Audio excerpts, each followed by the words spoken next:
What's going on, guys? Out here at a water issue. As you can see, just a little bit. This is a old Goodman. I don't know what ARUF 1824. And as you can see, she's had a water issue for a while. See our rusted watermark over there. But what I noticed is our trap right here. It's butted against the floor. It's kind of hard to see. If you look that way, it's actually tilted slightly back towards the drain instead of away. Which, when I got here, this was jammed down in there. That's why it's got that rusted water line, so you can tell how long water's been consistently in this unit. Insulation's wet. It's growing some good stuff in here. But yeah, there's even some moldy cheese growing on top of the water. You can see chunks of the metal pan down there just completely rusted out. Some custom bricks. But also, when I pulled the top off of this thing, or pulled the door off rather, this breaker was in here. It was wired up, but it was just dangling. It wasn't connected. The little clip on the back is broken, so it doesn't connect there. So I just tossed some wire nuts in there. But another thing I noticed on this water safety is when I was testing this water safety, it does not trip every time you lift it up. Sometimes it does, sometimes it doesn't. So what I'm going to do, especially because of the condition of this pan, is I am going to remove this and install that. I'm also going to cut this drain, probably just cut this 90 out and shorten this section right here to get a little bit of drop on this drain here and shoot it that way. It'll probably be the easiest way. But this pan is on borrowed time, so if I put that secondary switch in here, hopefully, as long as everything works and continues to be maintained, that we'll never have water in this pan anymore. So that's where we are right now. I got some stuff up here. I'm also going to blow that drain line out with my nitrogen while I'm up here, just to make sure it's clear. But I'm going to go ahead and shut this down and get to.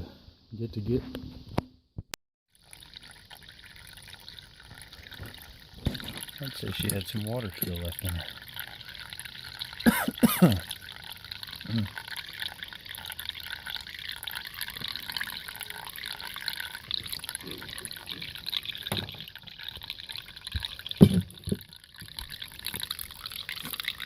So I'm gonna blast this out. I may just end up, I might use part of this. Looks like they just used primer, because as soon as I went to fiddle with it, it came right off. Looks like they put it together and then just ran some primer on the outside of it.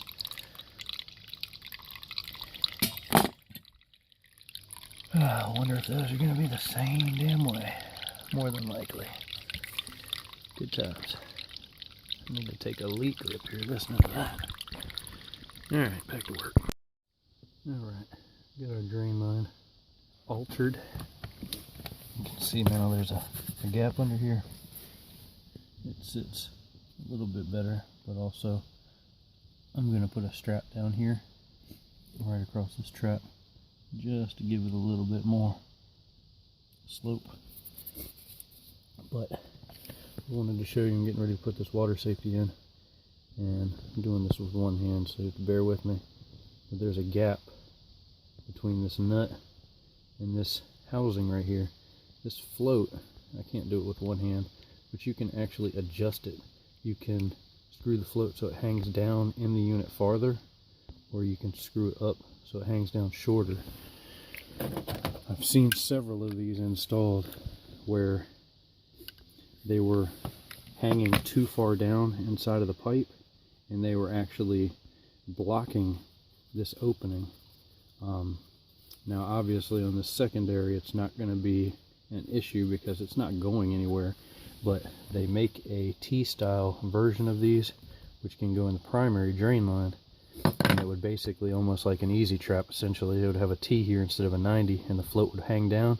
I've seen it several times where they're unscrewed too far and the float will actually hang down and obstruct the water from draining down and cause the system to back up without actually lifting the float.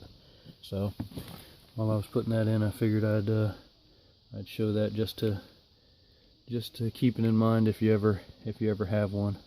But yeah, we're gonna screw this one once I put the phone down all the way up so it sits as high up as it can. But yeah, I'm gonna go ahead and pop that in and start getting this water out of this pan. Good thing I'm up to date on my tetanus shots.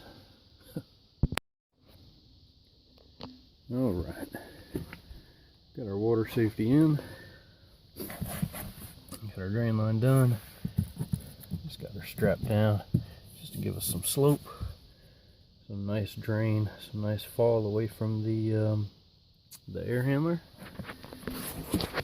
Vacuumed most of the water out of the pan.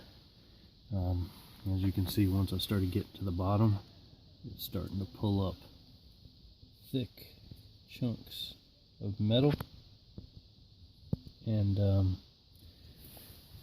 so I went ahead and stopped. You can see where it's all just broken and falling apart.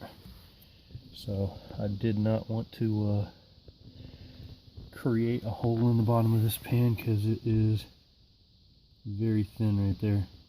I don't know if you can see that, but I'm not going to mess with it too much. But vacuumed most of that water out.